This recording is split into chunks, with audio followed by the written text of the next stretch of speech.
Cet homme fait 17 ans de prison à cause d'un faux témoignage déposé par sa propre famille. Histoire vraie. L'affaire se passe. Je ne donne pas le nom du pays. Sinon les Ivoiriens vont encore courir derrière moi.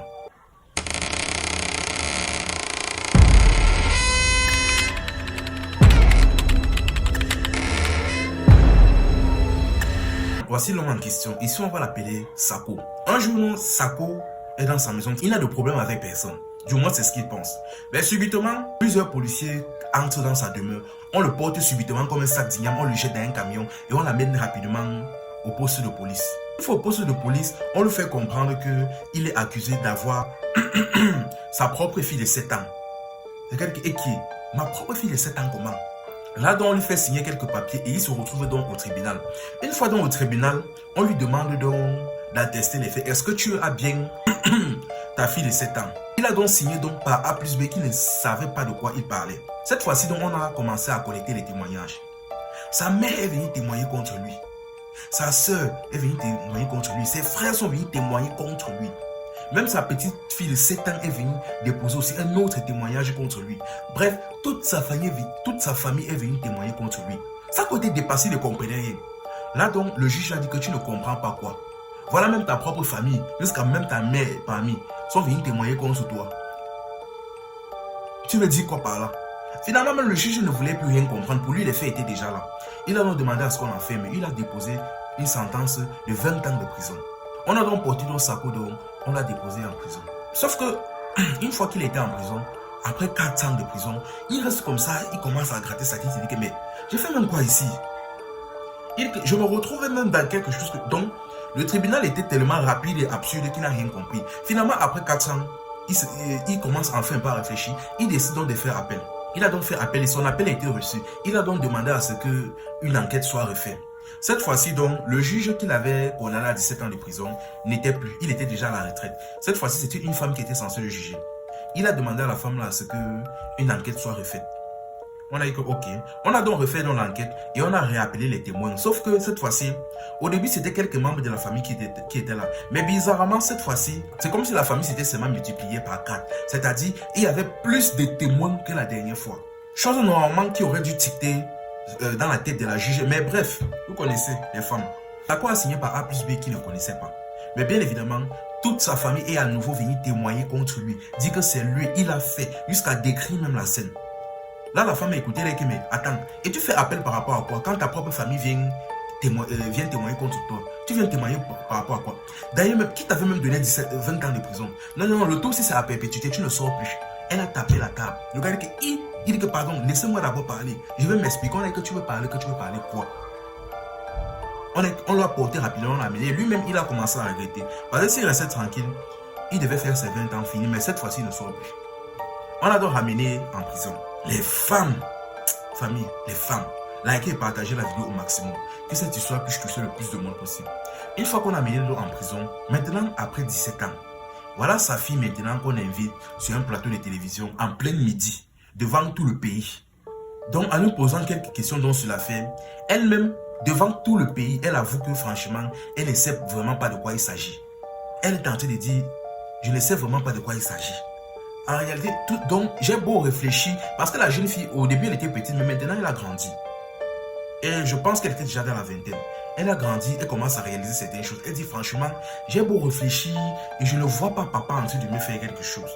Elle dit, je réfléchis, je ne vois rien, mais le seul souvenir qui est dans ma tête, c'est que maman c'est que grand-mère, c'est-à-dire la mère de Sako, et plusieurs membres de la famille lui ont fait répéter plusieurs fois quelque chose qu'elle devait dire devant le juge. Donc franchement, c'est la seule chose qu'elle se rappelle. Mais sinon qu'elle ne se rappelle pas que son père lui ait fait quoi que ce soit.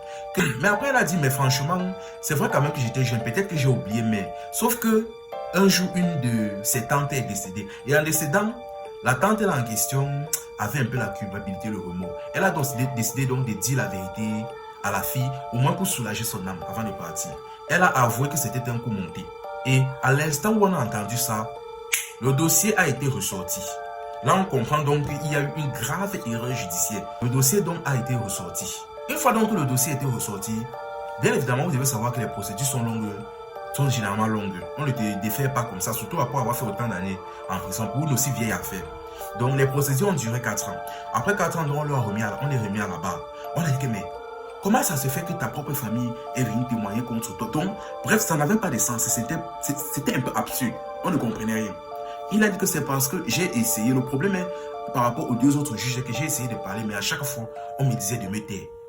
Ce qui se passe, c'est que mon papa était chauffeur. Il était chauffeur pour un ministre à l'époque. Et le jour mon père prenait sa retraite, le ministre en question, par reconnaissance, avait offert un terrain à mon père. Et le terrain là se situait en plein centre-ville. Et vous savez que les terrains en plein centre-ville coûtent généralement cher. On a dit que, ok, jusque-là, on commençait un peu à le suivre. Vu que parmi tous les enfants de mon père, j'étais l'aîné, mon père m'a dit, toi, tu es celui qui réfléchit le mieux. Donc, je vais te dire quelque chose. Le terrain qui est au centre-ville, ne vend jamais ça. Parce qu'actuellement, il y a un supermarché qui a été construit sur le terrain là. Et vu que c'est notre terrain, il nous verse par mois une certaine somme. Il a signé par A plus B et il a dit à son fils, assure-toi qu'on ne vend jamais le terrain là. Assure-toi qu'on ne vend jamais le terrain là. Parce qu'au fur et à mesure que le temps va passer, la valeur va monter. Et même la location peut monter. Louer. Ne vendez jamais louer. Parce qu'il s'agit là d'un terrain en centre-ville. Ne vendez jamais louer seulement. Parce que vous pouvez vendre, vous avez l'argent aujourd'hui. Mais après 2, 3, 4, 5 ans, vous ne serez plus rien. Donc, ne vendez jamais ce terrain. Il a dit que j'ai compris. Malheureusement, quelques temps plus tard, après que son père soit décédé, on ne sait pas ce qui a pris aux membres de la famille, mais ils ont décidé de vendre le terrain. Sauf que lui, il a signé par A plus B qu'il ne vend pas ce terrain. Malgré qu'il ait bien expliqué aux membres de sa famille, les gars ne voulaient rien comprendre. Ils ont donc décidé de comploter contre lui. À la base même, ils voulaient le terminer. Mais après, ils ont réfléchi, ils ont dit que non. Partir le terminer là, c'est un peu loin. Ils ont donc décidé de monter le coup monté là, lui faire déposer une fausse accusation sur lui pour pouvoir vendre le terrain là tranquille. C'est ainsi donc qu'ils sont partis embobiner littéralement une fille de 7 ans pour qu'elle parte elle-même pour déposer une fausse accusation inconsciemment. Eux tous, ils se sont jetés au tribunal pour se liguer contre lui et déposer ensemble communément un faux témoignage. Et bien évidemment, après avoir fait cela, donc, il était enfermé, leur plan avait marché. Et ce qui est drôle dans tout, c'est qu'ils ont vendu le terrain, mais après seulement 4 ans, il n'était plus rien. Ils avaient bien l'argent, il y a une somme qui est tombée, dont ils se sont partagés, mais après 4 ans, ils ne sont plus rien. Même la maison dans laquelle ils habitent maintenant, regardez à quoi ça ressemble. Bref, vu qu'on a compris qu'il y avait une énorme arnaque derrière, il a été libéré. Sauf qu'en rentrant, donc, regardez où il habite maintenant. Parce que tout a été vendu et pendant le nombre d'années qui s'est passé, la famille était seulement dans le déclin. Plusieurs journalistes sont venus interviewer le monsieur. On lui a demandé est-ce qu'il a pardonné à sa fille. Il a dit non, personnellement, je n'en veux pas à ma fille. Parce qu'à ce moment-là, elle avait 7 ans. Bien évidemment, elle avait 7 ans, elle connaissait quoi? Elle réfléchissait quoi? C'est même en grandissant qu'elle a pris conscience qu'elle a décidé d'aller parler. Enfin bref, la famille. Juste pour vous dire que les histoires de terrain, c'est la seule chose qui peut faire que toute une famille commence à comploter contre ses propres membres. Vraiment, c'est triste. C'est vraiment triste. Tout ce que je peux dire, que c'est triste. Se fait organiser par sa propre famille. Il n'y a pas de conseil ici, parce que si ça t'arrive, tu vas dire quoi, tu vas faire quoi. Surtout quand c'est tous les membres de la famille. Juste prions. Priez sans cesse. Priez sans cesse, parce que on ne sait pas qui est qui. Comme je dis toujours, on ne sait pas qui est qui. Prions sans cesse. Le malheur peut arriver même dans ta propre famille. Enfin bref, la famille. Comme je dis toujours, c'est Dieu qui nous garde, c'est Dieu qui nous protège. C'était Info et Amusement. Ici, on s'informe et on s'amuse.